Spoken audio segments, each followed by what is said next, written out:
Bonjour à toutes et à tous, bienvenue et merci de votre présence dans ce webinaire dédié à la restitution de l'étude sur la transition écologique. Je tiens au passage également à remercier l'ensemble des personnes qui ont contribué à cette étude, que ce soit les personnes de l'Opcommerce, des branches, des entreprises répondantes ainsi que du cabinet Auxilia. Alors avant de commencer, le temps que tout le monde nous rejoigne, je vais vous indiquer quelques modalités par rapport à ce webinaire. Déjà, en premier lieu, il est enregistré et sera disponible par la suite en replay, donc vous pourrez le regarder a posteriori ou le diffuser dans vos canaux. De plus, vous pouvez réagir et poser vos questions via le chat qui est présent en bas à droite de votre écran. Alors, Maxime et moi, on fera remonter vos interrogations tout au long de ce webinaire. Enfin, vous pouvez également retrouver l'étude complète sur le site de l'Opcommerce dans la partie études interbranches de la page de l'Observatoire. Donc, ce webinaire est structuré en trois parties. Alors, une petite partie introductive réalisée par l'Opcommerce, donc par moi-même. Une plus grosse partie qui sera la restitution, évidemment, de l'étude TE réalisée par le cabinet Auxilia, qui est représenté aujourd'hui par Samuel Sauvage, donc directeur de projet économie circulaire, et Justine Ouplat, chef de projet économie circulaire, qui vont du coup vous présenter les tenants et les aboutissants de cette étude. Et enfin, une conclusion qui sera présentée par Mathilde Piron, donc leader transition écologique et RSE de l'Opcommerce. Donc, pour la partie introductive, donc nous sommes ici pour vous présenter, comme je vous l'ai dit précédemment, les résultats actualisés de l'étude de l'étude sur la transition écologique dans le secteur du commerce. Alors, cette étude s'inscrit dans la continuité d'un travail qui avait été initié à l'origine en 2021, donc durant la période Covid, et qui visait à éclairer les dynamiques en cours dans le contexte où les enjeux environnementaux prenaient une place de plus en plus centrale. Donc, il s'agit en fait d'une actualisation de l'étude réalisée en 2021, à la fois dans sa méthodologie, dans son périmètre. En effet, cette édition 2025 a intégré l'ensemble des 20 branches professionnelles couvertes par l'Opcommerce, contre 16 lors de la précédente. Donc, cette démarche vise à offrir une vision plus complète de des évolutions mises en œuvre. L'étude a été conduite comme en 2021 par le cabinet Auxilia, par la volonté en fait du comité d'orientation technique de l'Opcommerce et en pilotage par l'Observatoire prospectif du commerce. Alors, pourquoi cette étude aujourd'hui ? Eh bien, dans un contexte si marqué par la montée des attentes sociétales et réglementaires en matière environnementale, la transition écologique s'impose comme un enjeu stratégique majeur pour les entreprises du commerce.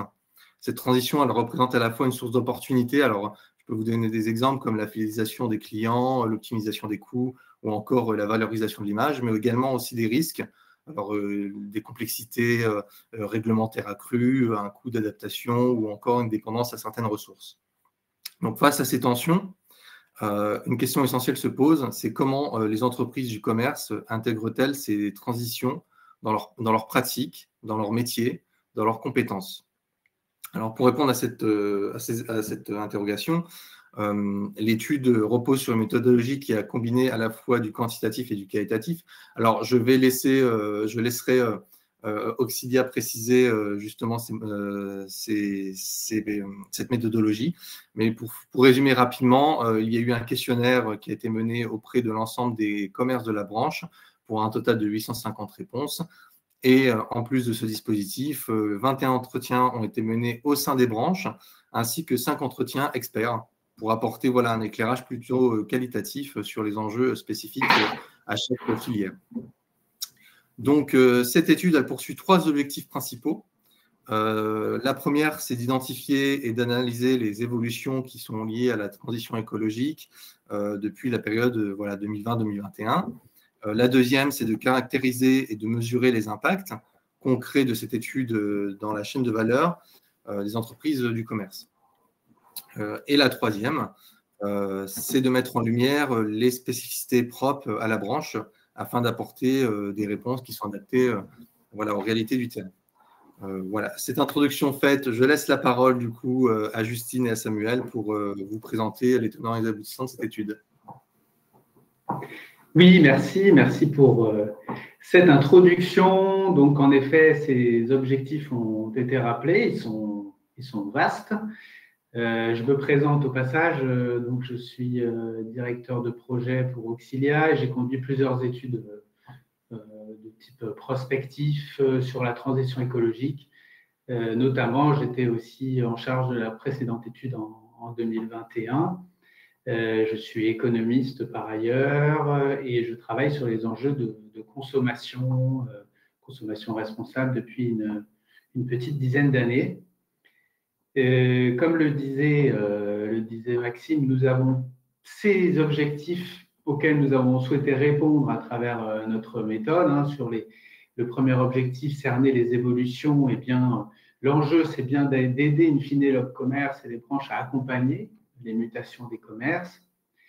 Celle de caractériser et de mesurer les impacts, notamment dans la chaîne de valeur. Donc, est-ce que ça va toucher plutôt les achats? Est-ce que ça va toucher plutôt la conception des produits, la fonction de vente, les services informatiques? Nous avons une série de fonctions relativement transverses au métier du commerce qu'il s'est agi de regarder précisément pour voir sur lesquels il y avait plus d'impact des enjeux de la transition écologique.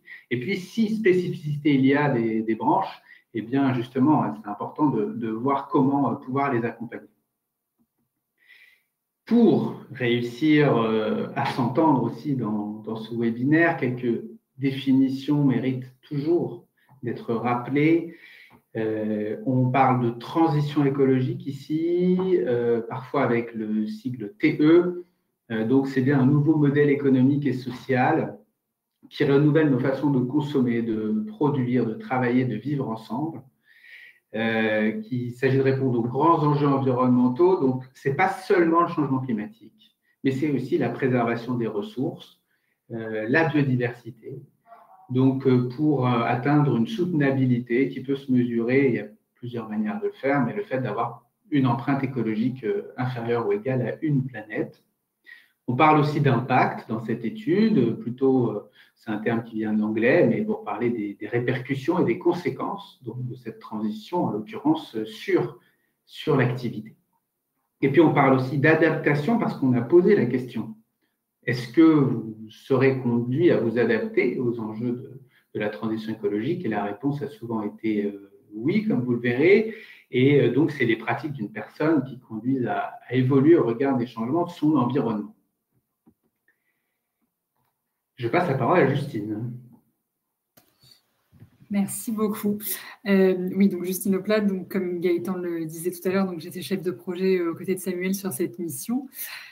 Pour vous présenter un peu plus en détail la méthodologie de l'étude, donc Gaëtan a commencé à le rappeler tout à l'heure, mais on a eu deux phases. Donc une phase de collecte d'informations avec une partie qualitative, donc c'est-à-dire principalement des entretiens avec à la fois des experts et des représentants de branches, et une partie quantitative, donc avec la réalisation cette fois-ci d'une enquête en ligne à destination des commerces, visant un peu à massifier les informations collectées. Et ensuite, on a eu donc une deuxième phase qui a été une phase de formalisation des résultats, donc c'est-à-dire d'analyse de l'ensemble de la matière collectée pour en tirer des grandes conclusions qu'on vous présente donc aujourd'hui. Alors, au niveau de l'étude qualitative, ça s'est passé avec tout d'abord une étude bibliographique, donc l'analyse d'une vingtaine de rapports et d'études de référence sur le sujet de l'impact de la transition écologique sur les commerces. Le but, c'était ici donc de bien cerner différents aspects, à la fois au niveau des attentes des consommateurs, que sur des analyses de thématiques précises comme la seconde main, la réparation, etc., et aussi tout ce qui était évolution réglementaire récente et pratiques internes des entreprises. Ensuite, on a donc fait des entretiens à la fois avec des experts, donc 5 entretiens experts, et puis un peu plus de 20 entretiens avec des représentants de branches. Le but étant ici d'avoir donc un état des lieux qualitatif des différents enjeux. Ensuite, on a donc également réalisé une enquête quantitative. Donc là, c'est une enquête qui a eu lieu entre janvier et mars 2025. Elle était divisée en différentes phases. Il s'agissait de comprendre à la fois les impacts généraux de la transition écologique sur le commerce, et puis ensuite, on entrait dans un détail par domaine d'activité, comprendre par type d'activité quels étaient les impacts. Le but étant d'avoir un questionnaire quand même concis pour avoir beaucoup de réponses. Donc, c'est un questionnaire auquel, normalement, il était possible de répondre en 5 minutes environ. On a fait plusieurs relances et on a atteint 850 réponses en tout, ce qui était à peu près un niveau similaire à celui qu'il y avait eu pour l'enquête quantitative qui avait été réalisée en 2021, donc ce qui nous permet d'avoir une certaine comparabilité entre ces deux enquêtes. Alors, ensuite, pour entrer un peu dans le vif du sujet, après ces rappels méthodologiques, on commence avec les tendances consommateurs. Donc là, on va vous présenter les conclusions en matière de pratiques et de tendances consommateurs. Alors, tout d'abord, ce qui revient et ce qui, je pense, ne vous étonnera pas, c'est que la question économique reste prédominante lors de l'achat d'un produit. Et c'est un critère qui a eu tendance à gagner de l'importance au cours des dernières années, au cours des 4 dernières années. C'est ce que vous voyez donc là sur les chiffres, de la part des Français affirmant être plus attentifs qu'auparavant au prix de ce qu'ils achètent. C'était 73% en 2021. On est montré à près de 90% en 2023. Donc, c'est quand même une augmentation conséquente. Et ce qui fait qu'on a notamment 60%, un peu plus de 60% des Français qui déclarent aujourd'hui être contraints de consommer moins en 2023, alors que cette part était bien plus faible, autour de 30% en 2021. Et donc, on a aussi toujours 60% des Français qui estiment qu'il est difficile de consommer de façon responsable et qui lient cette difficulté notamment au coût un coût potentiel, un coût estimé de ce type de consommation.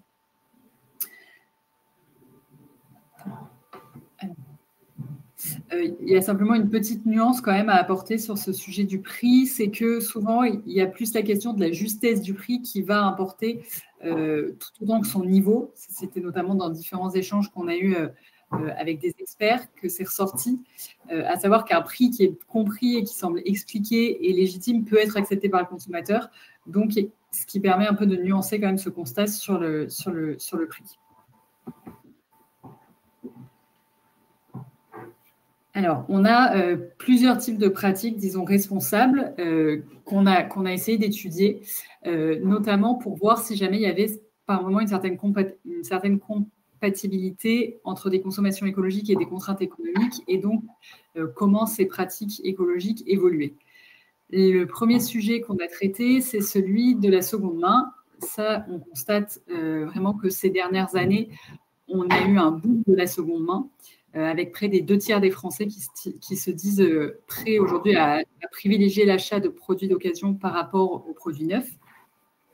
Donc, c'est vraiment une tendance de fond et très importante qu'on voit ici, même s'il y a toujours certains freins, notamment la confiance dans la qualité des produits, qui reste un frein important, notamment sur certains types de produits, ce qui fait qu'on a, selon les types de produits, un ratio, disons, d'achat neuf sur les achats d'occasion qui est plus ou moins important. Donc là, c'est ce que vous voyez sur la droite, par exemple, il va être très important sur les vélos. On n'a pas trop de mal à acheter un vélo d'occasion. Par contre, c'est plus compliqué sur les équipements électroménagers, en lien notamment avec ce sujet de la confiance. Là, on peut analyser l'essor de la seconde main, notamment à travers le fait que ce soit un prix donc avantageux par rapport parfois au prix du neuf et une facilité d'accès, donc ce qui explique cet essor que n'ont pas forcément certaines autres pratiques écologiques comme le vrac, donc qui donne une clé de lecture assez intéressante de ce point de vue-là. Ensuite, sur le sujet de la réparation, on a aussi une dynamique qui est marquée, donc avec une réparation qui progresse par rapport à la dernière étude, qui est motivée là aussi pour des raisons aussi bien économiques qu'écologiques. Cependant, ça va quand même dépendre du type d'appareil. Il y a des appareils qu'on répare, que les répondants à l'enquête réparent très facilement, d'autres moins facilement. Donc, par exemple, un ordinateur qui tombe en panne, il y a 80% des Français qui déclarent qu'ils essaieront de le réparer, alors qu'on va tomber à 37%, par exemple, quand on est sur un fer à lisser. Là, on a par contre des freins assez importants toujours au décollage massif de la réparation. Le premier, ça va être celui du coût, qui va parfois être jugé trop élevé, notamment en comparaison avec le prix du neuf. Ensuite, il y a la question aussi de la difficulté de la mise en place par les commerces, avec beaucoup de sujets sur lesquels on reviendra ensuite, de formation, de disponibilité de pièces détachées notamment, qui sont toujours compliquées. Et on a aussi certains objets qui sont peu réparables. Même s'il y a des progrès sur ce sujet-là, c'est toujours problématique. Et enfin, pour une dernière tendance, c'est celle de la location. Là, on a vraiment, par contre, par rapport à la réparation et à la seconde main, on a un modèle qui peine vraiment à décoller, notamment parce que les prix sont aujourd'hui très comparables au prix de l'achat. Sur le B2C notamment, ça peine vraiment à décoller. On voit un peu plus ces pratiques en B2B, par exemple, avec des locations de parcs d'imprimantes d'entreprise, ce genre de choses. Mais c'est pas aujourd'hui, on ne peut pas parler d'une tendance massive non plus. En ce qui concerne maintenant les pratiques de faire soi-même, donc ça, c'est des pratiques dont on a beaucoup entendu parler, notamment au sortir du Covid. Par exemple, le bricolage, le jardinage, préparer ses objets, etc. Là, on a une tendance d'augmentation qui est constatée donc, à partir de la crise du Covid et qui semble se confirmer entre 2021 et 2023, puisque là, c'est ce qu'on voit sur ce graphique-là. On a pour chacune des tendances, dans le déclaratif, des personnes qui font davantage ce type de pratique en 2023 par rapport à 2021. Alors, si on passe maintenant, donc là, on était vraiment sur des tendances de consommation. Si on passe maintenant à l'attitude à l'égard des entreprises, ce qu'on constate notamment, c'est qu'on a une confiance qui semble relativement faible, disons, par rapport aux grandes entreprises, par rapport aux plus petites entreprises. Donc, on a 60% des personnes qui déclarent pouvoir faire confiance aux petites entreprises en matière de contribution à la lutte contre la crise écologique, alors que ce chiffre va descendre à 23% pour les grandes entreprises. Donc, on a une confiance qui est vraiment moindre, en tout cas dans le déclaratif, par rapport aux grandes entreprises, par rapport aux petites entreprises. Et on a aussi une tendance qui est assez intéressante, qui se voit pas mal entre 2021 et 2023, c'est qu'en 2021, les personnes qui avaient répondu à l'enquête de l'Observatoire de la consommation responsable avaient déclaré que c'était aux consommateurs avant tout d'agir le plus activement en faveur de l'environnement. Et ensuite seulement venait la responsabilité des grandes entreprises. Donc là, c'est ce qu'on voit sur le graphique qui est en haut de la slide.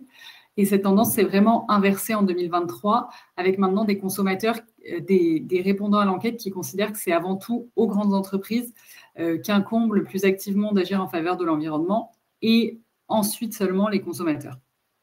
Donc ça, c'est une nouvelle tendance. Il y a eu une inversion de ce point de vue-là.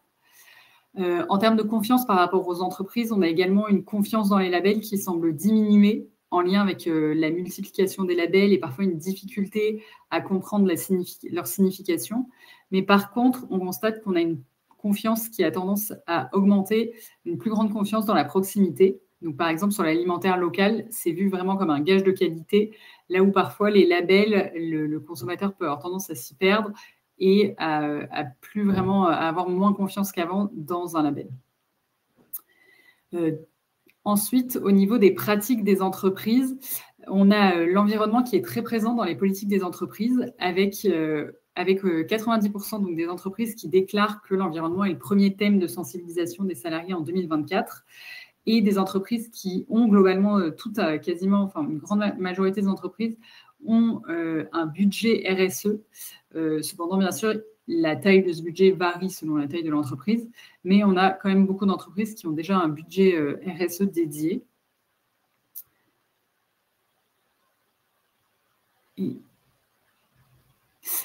Et ensuite, par rapport aussi aux pratiques des entreprises, on a, ce qui ressort dans le top 3 des freins à la RSE selon la taille d'entreprise, donc c'est qu'il y a dans les freins qui sont remontés. Sur les très petites entreprises, ça va être principalement le manque de budget. Et ensuite, plus la taille de l'entreprise va augmenter, plus ça va être plutôt un manque de temps et un besoin aussi de mieux voir les résultats des actions de la politique RSE de l'entreprise, notamment pour impliquer le management, qui vont ressortir.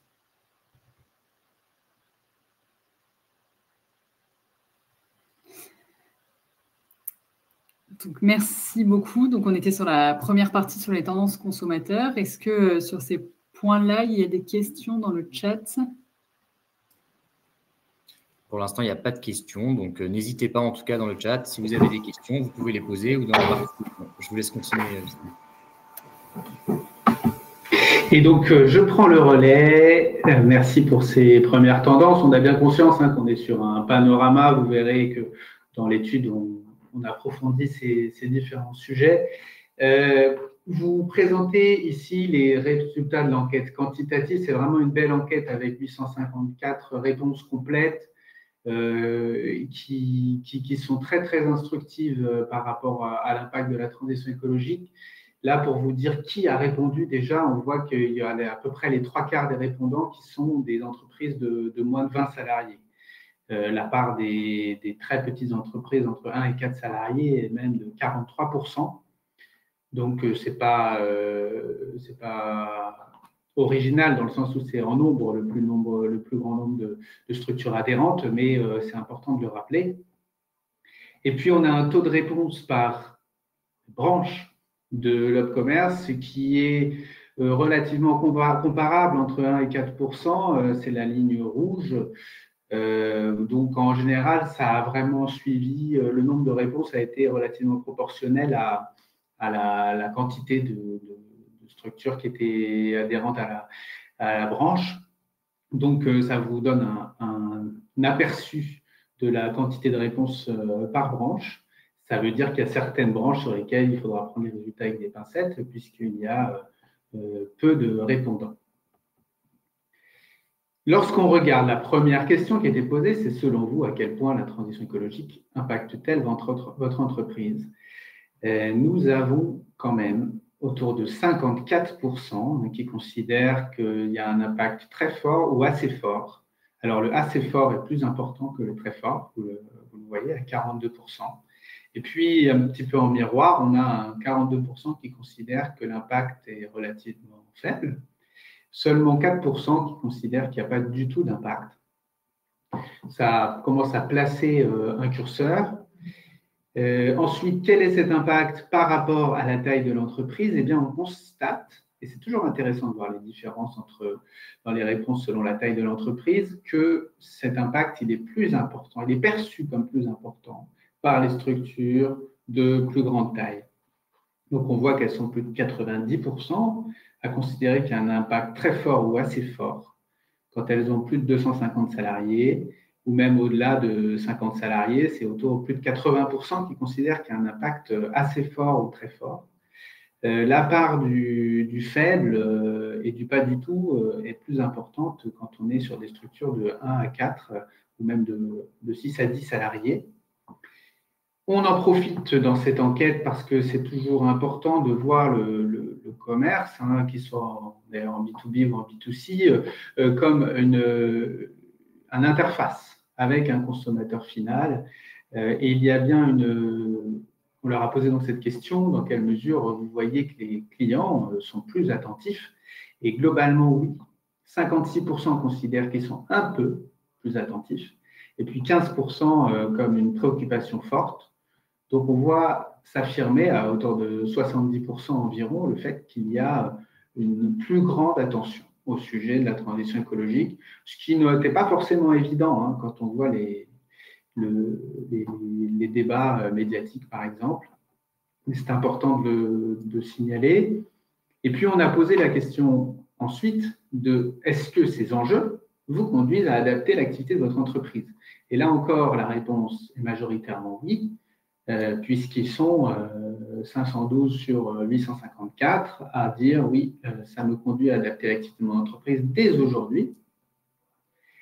Et là encore, ça va être un constat qui est plus, qui se retrouve, qui est plus véridique pour les entreprises, on va dire au-dessus de 20 salariés, puisqu'on voit qu'au-dessus de 20 salariés, on atteint 86%, ensuite 79% et 85% pour celles de plus de 250.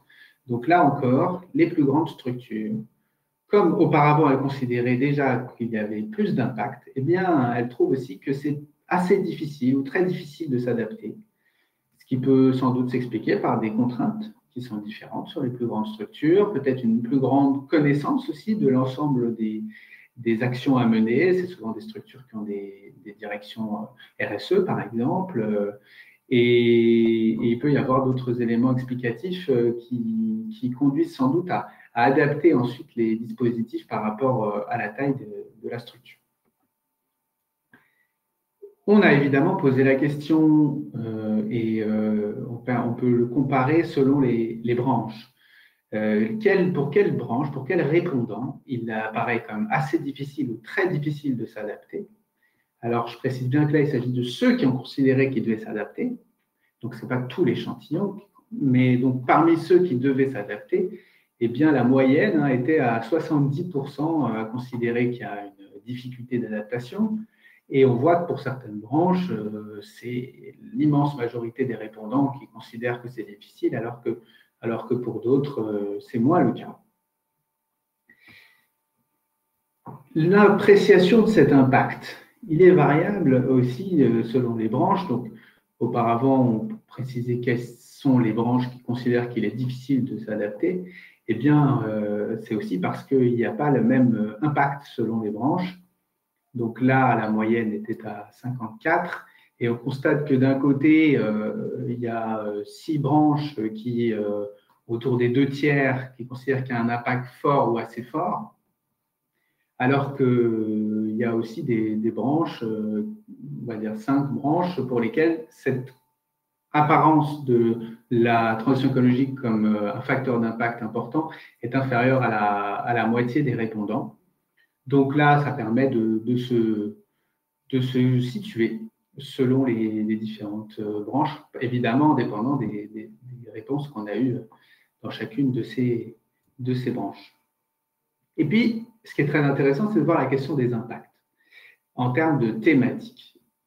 Eh bien, la première thématique qui est apparue, alors c'était des questions fermées, vues avec l'Opcommerce, on avait laissé beaucoup de choix. C'est la question de la gestion des déchets, comme un poste de coût, un sujet de préoccupation, de contraintes réglementaires, qui apparaît en numéro 1, suivi des actions d'économie d'énergie, ce qui est un sujet qui est apparu plus récemment. Et puis, la question de l'approvisionnement, c'est-à-dire quels produits vont être achetés puis commercialisés. Est-ce qu'ils sont locaux? Est-ce qu'ils ont un label particulier pour attester de leur qualité ou de leurs caractéristiques? C'est les 3 principaux sujets. Vous voyez qu'on a posé la question entre aujourd'hui et demain, c'est-à-dire que la barre rose elle pose la question de aujourd'hui, c'est quoi les thématiques d'impact? Globalement, il y a celles que j'ai citées, mais ces thématiques-là ont tendance, selon les répondants, ils considèrent que dans quelques années, ils seront moins importantes, alors qu'à l'inverse, d'autres thématiques vont gagner de l'importance. Dès qu'on voit la ligne bleue qui est plus importante que la ligne rouge, c'est que c'est des sujets qui sont perçus comme de plus en plus importants et qui vont l'être à l'avenir. Donc là, on peut en citer 3, d'ailleurs que je montre à la slide suivante, donc autant les montrer tout de suite. Sur la droite, les sujets qui montent en puissance, c'est quoi? C'est par exemple la logistique écologique, qui passe de 22 à 30%. C'est la seconde main, qui passe de 15 à 20%. Et puis l'adaptation au changement climatique de 11 à 18%. On a ici une vision de sujets qui ne sont pas encore prégnants, mais qui devraient l'être à l'avenir selon les répondants. Cette adaptation, on a vu qu'il y aura un enjeu d'adaptation. Est-ce qu'elle nécessite des efforts pour s'adapter, notamment des efforts budgétaires? L'argent, le nerf de la guerre, on sait que la situation est assez difficile dans un certain nombre de branches et qu'il y a une concurrence très forte aussi par rapport au commerce en ligne ou à d'autres plateformes à l'étranger, et qu'il y a donc ces difficultés d'adaptation, y compris sur le plan budgétaire. Et là, la question, elle était importante à poser. Et on voit que près de la moitié considère que oui, pour s'adapter à la transition écologique, ça va requérir un effort important sur le plan budgétaire, suivi d'à 22% un effort modéré. Donc, si on additionne les deux, on se retrouve à plus de 70% qui considèrent qu'il y aura un effort modéré ou important. Il y en a très peu qui disent qu'il n'y aura pas d'effort. Il y en a 5% et d'autres qui ne savent pas, parce que, en effet, on n'a pas posé la question à uniquement des experts du sujet. Donc, si on compare, parce qu'en effet, comme on le disait en introduction, nous sommes sur une actualisation de l'étude de 2021. Alors, je dis actualisation, mais les questions n'ont pas été forcément les mêmes. Donc, la comparaison doit rester prudente. Néanmoins, si on constate déjà en 2021, qu'est-ce qui avait été répondu par les plus de 800 répondants, on leur a posé la question, à l'avenir, est-ce que ça va impacter votre activité? Et la réponse était oui. Si on additionne le très fortement et le assez fortement, c'était à 38%. En 2025, c'est peu de temps après, eh bien, vous l'avez vu, c'est passé à 54%, cette partie. Et puis, c'est une question même qui est posée au présent. Dès aujourd'hui, cet impact, il est perçu. Sur les thématiques, en 2021, le système, c'était plutôt de noter à l'époque les impacts. Eh bien, il y avait une note donc, qui était donnée sur 10. C'était là aussi la gestion des déchets qui était apparue en premier, donc 6,2, vous voyez en bas, suivi de la logistique, de l'approvisionnement local, puis la durabilité des produits, le faire soi-même et la seconde main. Et on retrouve ces mêmes thématiques là en 2025, notamment si on regarde les thématiques d'impact pour demain. Eh bien, c'était la gestion des déchets également. Ce qui change, c'est les actions d'économie d'énergie qui apparaissent maintenant comme une forte préoccupation et qui ne l'étaient pas en 2021. Donc, évidemment, il y a des différences méthodologiques, mais il est intéressant quand même de noter qu'il y a plutôt une tendance à considérer que l'impact est plus important en 2025 qu'en 2021, que les thématiques sont globalement les mêmes, sauf les économies d'énergie qui ont remplacé le faire soi-même dans les principaux impacts. Alors, ça permet déjà d'avoir un panorama dans l'étude, on vous précise évidemment un peu plus en détail les différents graphiques. Je me tourne vers l'Opcommerce pour savoir s'il y avait à ce stade des questions ou si on continuait sur les non, domaines Samuel, d'activité. Vous pouvez continuer, on n'a pas de questions pour l'instant. Eh bien, n'hésitez pas, en tout cas, c'est des travaux passionnants et parfois difficiles à synthétiser. Je crois que je te passe la parole, Justine. Oui, merci.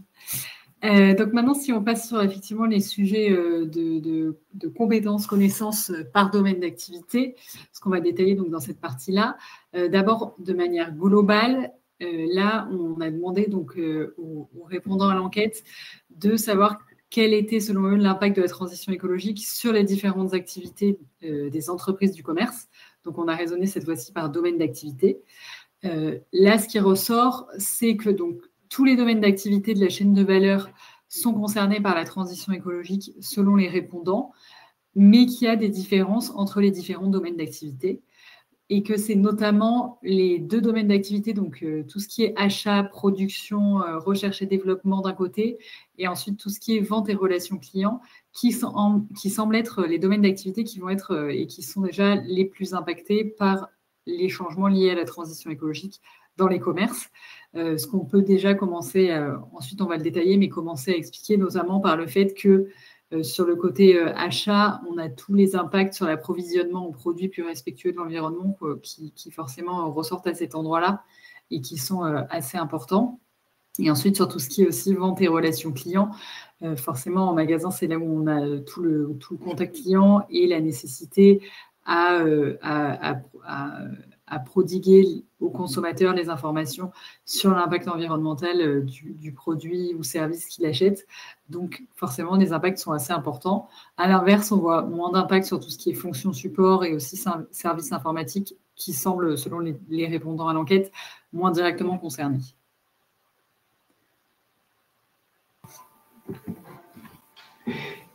On vous donne un aperçu ici des fiches par domaine d'activité que vous retrouverez ou que vous avez déjà trouvé dans le rapport, sans pouvoir évidemment, là c'est trop petit pour que vous voyez le détail, mais c'est pour vous dire que là on est sur un exercice de synthèse. Dans ces fiches par domaine d'activité, elles sont assez robustes. Elles décrivent tout d'abord et elles précisent le niveau d'impact par rapport à la moyenne. si on traite des achats, on arrive à situer le fait que les achats sont considérés comme un domaine d'activité plus fortement touché que, par exemple, les services informatiques. Ensuite, un petit peu plus bas, on cite quelques réglementations et chiffres clés. Alors, souvent, on en met 3 en avant pour vraiment avoir une lecture qui va droit au but. Et ensuite, on se pose la question par sous-domaine, parce qu'en effet, les achats, par exemple, ne sont pas une fonction unique, ils ont des sous-domaines qui, chacun d'entre eux, a été testé. Les répondants, quand ils ont noté les achats parmi les principaux facteurs domaines touchés par la transition écologique, et bien ensuite, on leur a posé la question, parmi ces sujets, lesquels vous paraissent les plus directement touchés. Donc, on a vraiment une vision plus fine qui apparaît. Et pour chacune de ces fonctions et de ces sous-domaines, on analyse les compétences et les connaissances qui sont soit déployées aujourd'hui, qui sont émergentes, qui sont en adaptation, qui sont à acquérir par sous-domaine d'activité. C'est très important de distinguer les compétences des connaissances, puisqu'on ne va pas y répondre de la même manière. Donc, on ne pense pas que ces fiches soient complètement exhaustives, mais elles essayent de tirer vraiment ce qui est ressorti à la fois de nos entretiens et puis de l'enquête pour montrer les principaux facteurs d'impact. Et puis, en fin de fiche, on a un résumé des compétences transversales et spécifiques pour ceux qui voudraient voir juste en un coup d'œil. Donc, si on commence sur les achats. Ce n'est pas seulement les achats, c'est aussi achats, production, création, R&D, donc toute cette partie amont. On constate plusieurs choses, déjà que ça se distingue en plusieurs sous-domaines. Il y a le fait de pouvoir d'abord avoir cette connaissance de la qualité des fournisseurs et des produits. Qualité d'une manière large. Ensuite, le fait d'arriver à avoir cette fonction achat elle-même. Il y a également la création de produits, puisque dans certains commerces, il y a une conception de produits, et puis une démarche R&D qui existe pour certaines structures. Donc, on voit ici que c'est plutôt le sujet de la qualité fournisseur des produits, cette politique d'achat qui est impactée par la transition écologique, qui doit être donc définie. Elle doit être définie au regard à la fois de connaissances, qu'on voit ici sur la gauche. Les connaissances, c'est notamment connaître les ressources disponibles localement, réfléchir au développement de filières d'approvisionnement local. C'est également maîtriser l'analyse du cycle de vie, ACV. Je ne dis pas à se maîtriser pour être capable de faire des études de cycle de vie soi-même, mais plutôt de comprendre les impacts. Vous savez, les études de cycle de vie montrent les impacts depuis l'extraction jusqu'à la fabrication, la distribution, la fin de vie du produit, pour arriver à voir là où se situent les principaux facteurs d'impact et sur quoi il est important d'agir. Pour vous donner un exemple, un ordinateur, par exemple, aura beaucoup plus d'impact lors de sa fabrication que lors de son utilisation.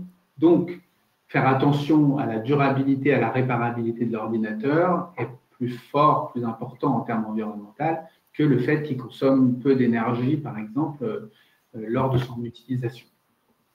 Et puis, il y a des questions de compétences qui sont centrales, évidemment, dans l'étude, puisqu'on s'intéresse aux métiers qui doivent évoluer, à des compétences émergentes.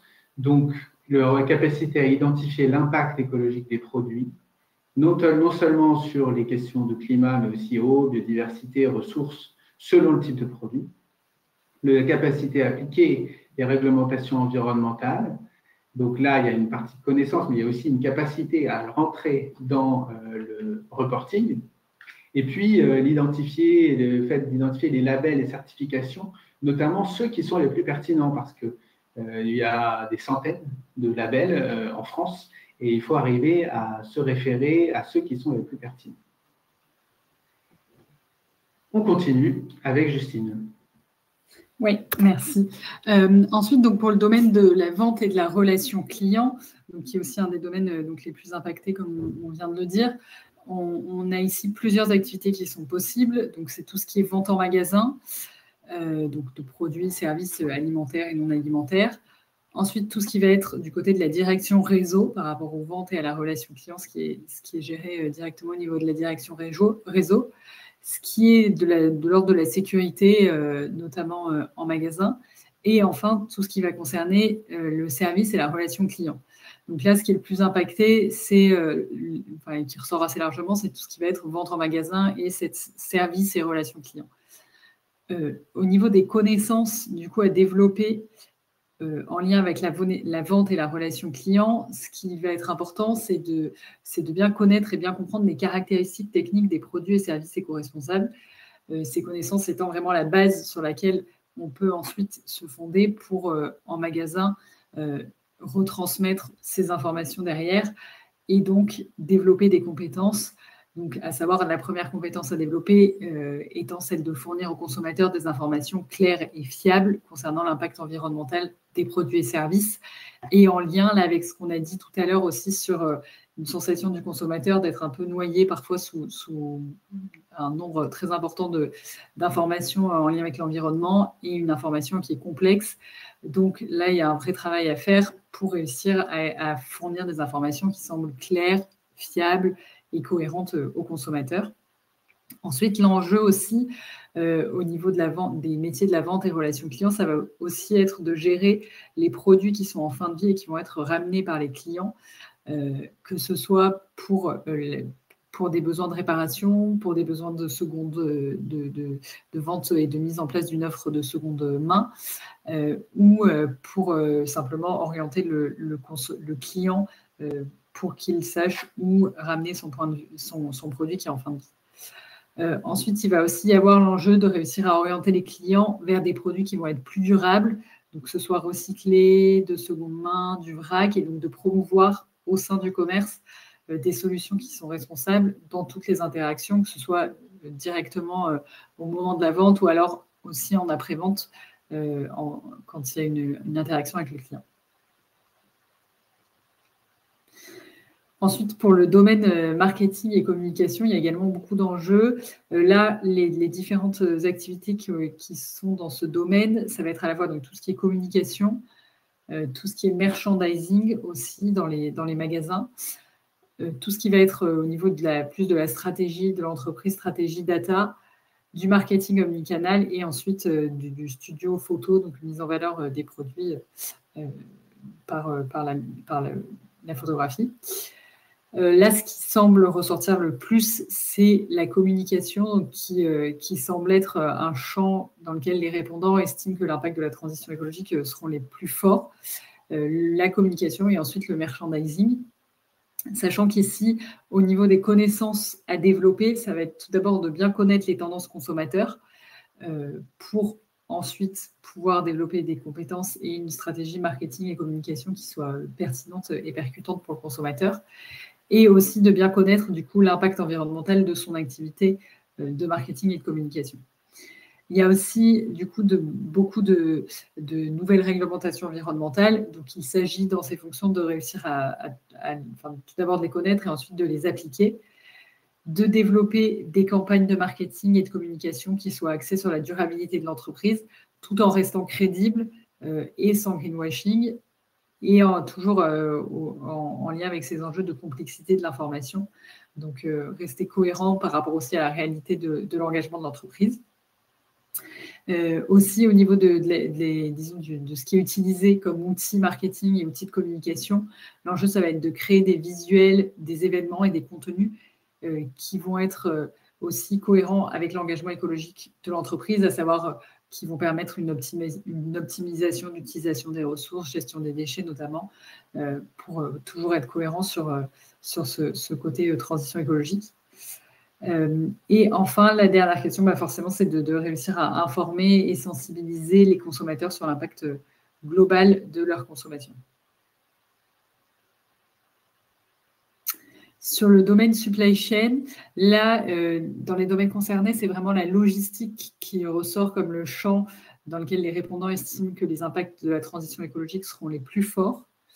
Là, dans la supply chain, le but, ça va être tout d'abord d'avoir des connaissances, de développer des connaissances en matière d'empreinte carbone des opérations de supply chain et aussi de maîtriser, il y a de plus en plus de logiciels qui permettent de limiter l'impact environnemental de la gestion des stocks, donc de connaître ces logiciels pour ensuite pouvoir les utiliser. L'objectif en termes de compétences à développer, du coup, ça va être de savoir optimiser l'impact énergétique de toutes les opérations de supply chain, donc que ce soit au niveau des modes de livraison plus responsables, par exemple en utilisant les points relais, des modes de livraison électriques, ou alors aussi du côté de l'optimisation du fonctionnement des entrepôts et de la réduction, par exemple, de la fréquence des livraisons. Il y a aussi un gros enjeu ici qui va être de réussir à limiter les déchets de livraison et de stockage, donc notamment en réduisant l'usage du plastique à usage unique. Et là encore, comme pour le marketing et la communication, d'appliquer les diverses réglementations environnementales qui ont trait à la supply chain.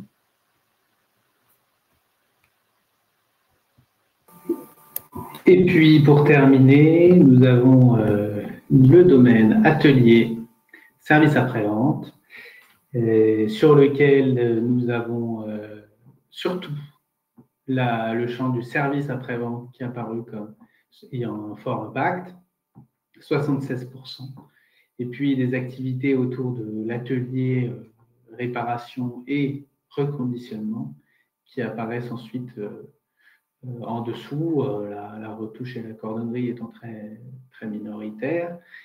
Nous avons un sujet assez important quand même autour de ce service après-vente et ces ateliers parce que le cadre législatif est mouvant avec maintenant des indices de durabilité ou de réparabilité sur un nombre croissant de produits, le fait qu'il y a un bonus réparation qui se met en place aussi sur un nombre croissant de produits, donc des attentes assez fortes des clients.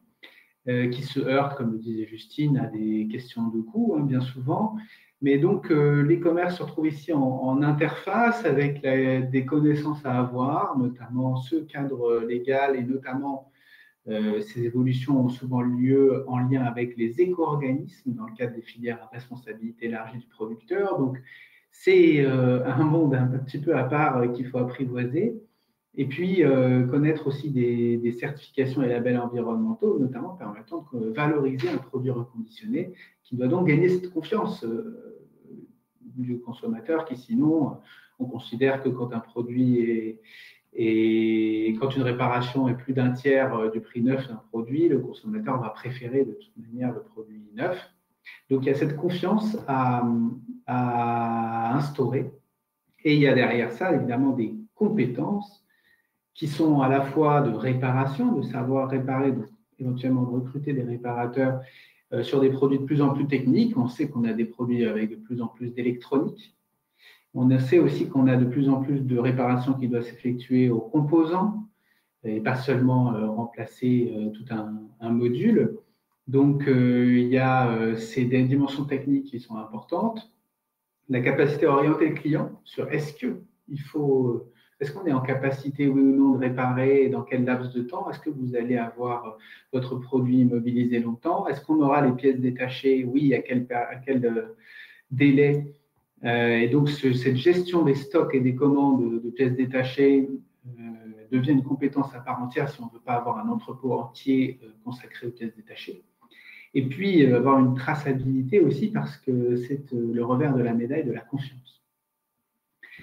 Donc, là aussi, on n'a pas détaillé tous les domaines, hein, comme vous l'avez vu au départ, les fonctions support, par exemple, apparaissant comme moins directement touchées.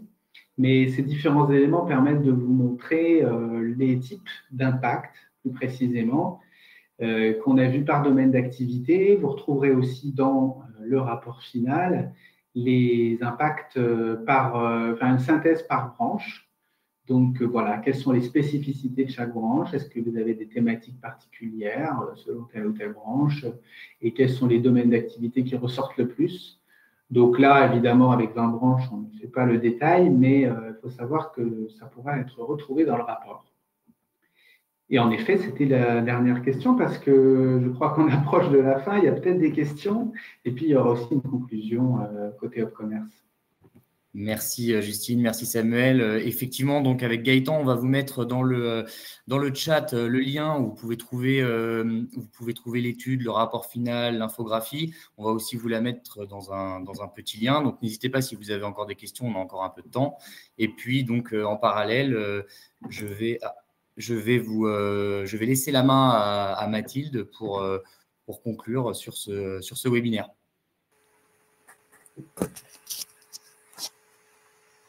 Est-ce que j'attends s'il y a des questions ou pas?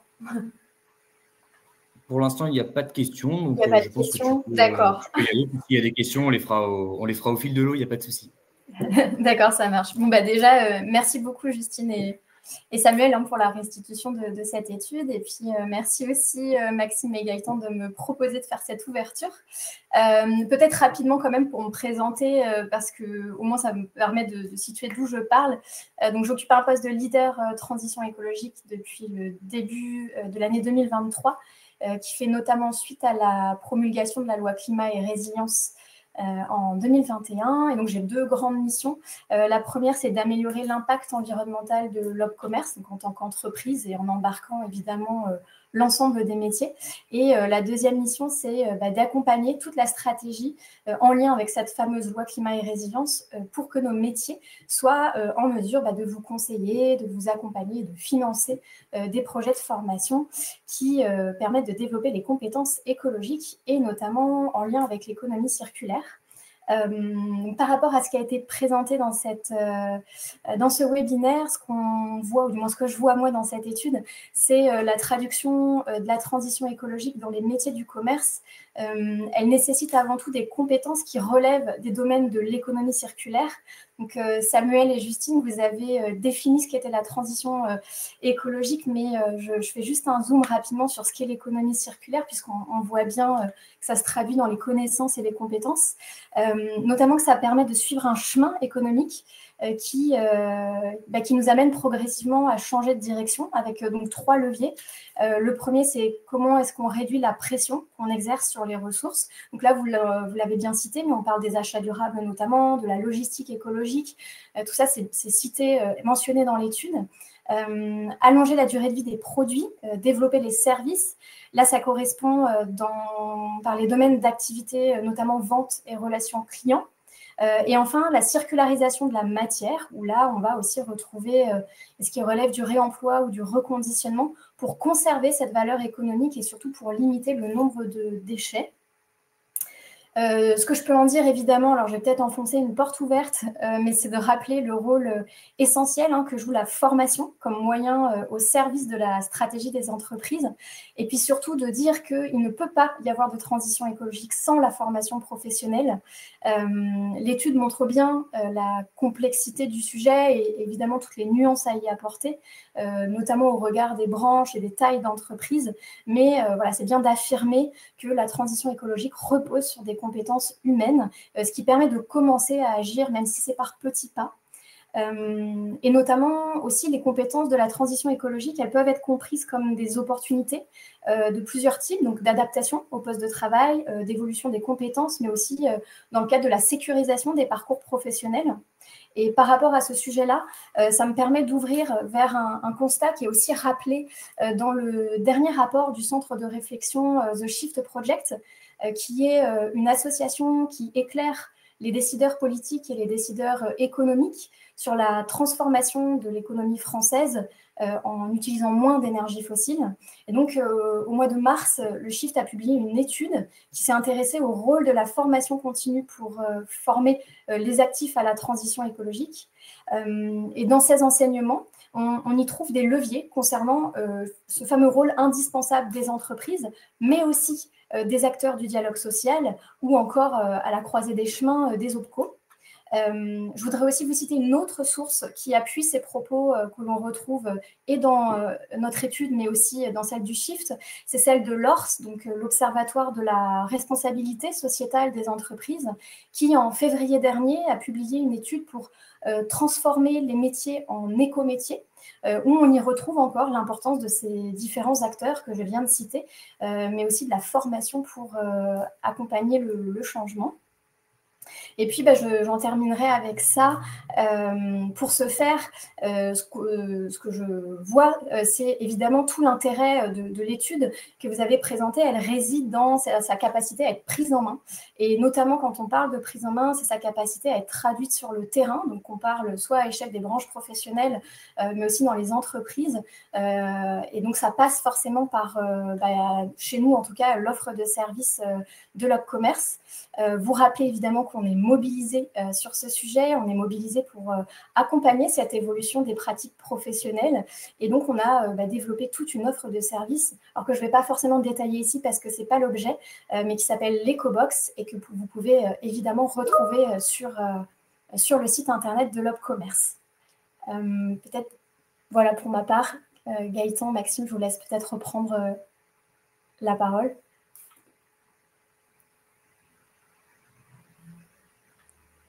Oui, alors, vas-y. Ah, oui, du coup, on a 5 minutes d'avance, donc si vous avez des questions, on peut toujours les traiter. Maxime a dû vous partager via le petit onglet lien en bas à droite, le lien direct pour l'étude, pour aller voir l'étude. Et je l'ai mis dans le chat au cas où si vous n'avez pas pu recevoir la notification. S'il n'y a pas d'autres questions. Je voulais juste préciser le fait qu'il y a une infographie aussi qui vous permettra de voir un petit peu plus schématiquement les grands enseignements, donc à le faire passer aussi à vos collègues un petit peu plus facilement aussi, parce qu'on a conscience que c'est des sujets qui ont besoin à la fois qui ont aussi besoin d'ambassadeurs pour s'adapter à des évolutions qui sont subies tous les jours, mais ce type d'études permet de prendre un petit peu de hauteur et d'anticiper des mutations qui sont à la fois inéluctables, mais aussi souhaitables par de nombreux aspects. Très bien, merci Samuel. Bon, si on n'a pas d'autres questions, je tiens encore à remercier toutes les personnes qui ont participé à cette étude, les personnes qui ont participé aux entretiens, l'Opcommerce et puis Samuel et Justine pour leur travail.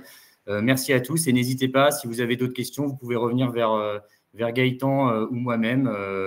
Vous pouvez nous envoyer un mail ou nous contacter. Voilà, merci à tous et bonne journée. Merci à vous. Bonne journée à vous.